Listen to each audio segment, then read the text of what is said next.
dearest fellow pilgrims, lovers of God, I am very moved for a first time ever meeting of lovers of God at this premises from various faiths, basically Sanatana Dharma. My heart tremendously moves seeing you all assembled here for a very special program, especially related to farming and conservation of nature. My special hearty welcomes to Sri Kaneri Babaji, Bagayaji, Sri Chitanjalaji, and Dr. Dineshji. I will not talk much just before the meditation, but I need to explain to you how we meditate. Process is very simple.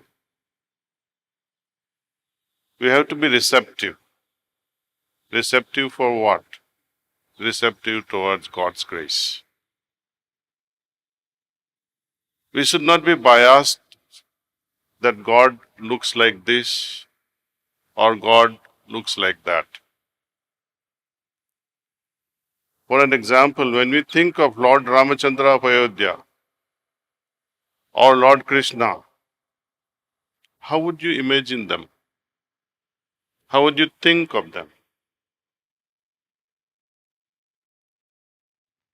When I tried in my earlier days, in my youth, images that used to come to my mind and my heart were as per the photographs that I used to see in my house, in our puja rooms,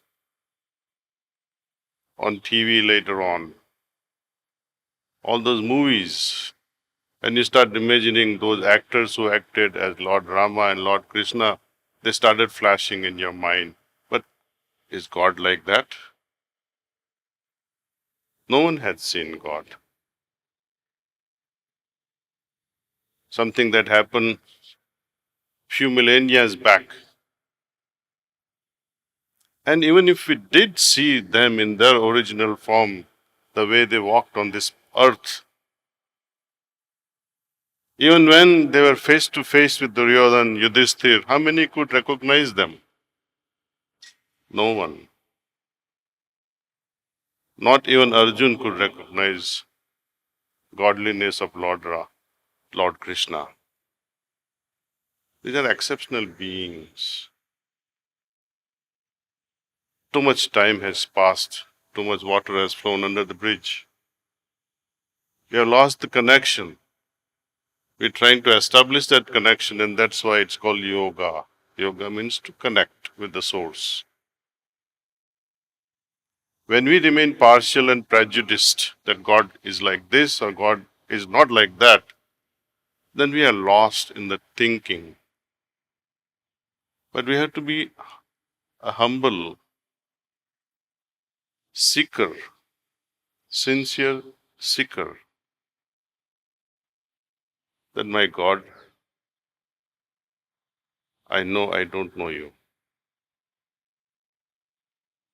I have to accept that first. I like to have your experience in my heart the way you are.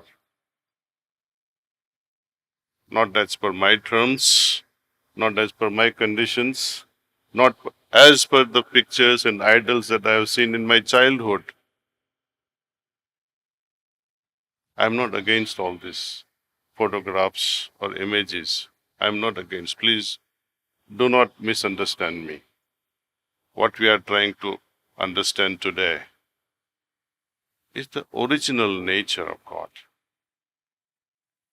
When you think of Rama and Lakshman and Mother Sita when traveling together, walking together on this Bharat Bhumi, Bharat Mata Bhumi, what must have transpired day to day?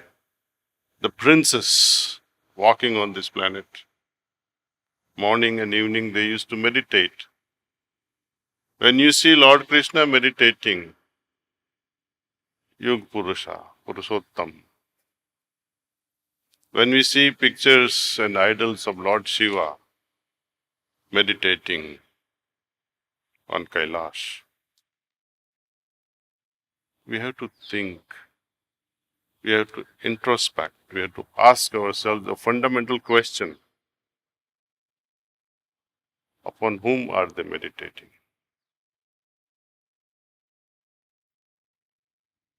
We have to look forward to that essence.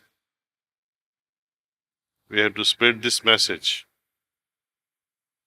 that let's go beyond the boundaries that divides one sect from the another sect. India is one. Bharat Bhumi is one. We have to be united.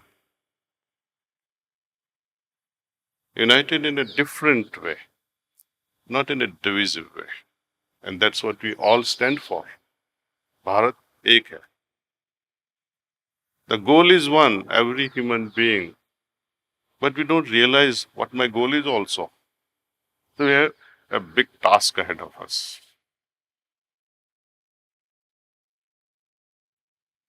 When we meditate, our approach should always be this: my Lord, please help me experience your presence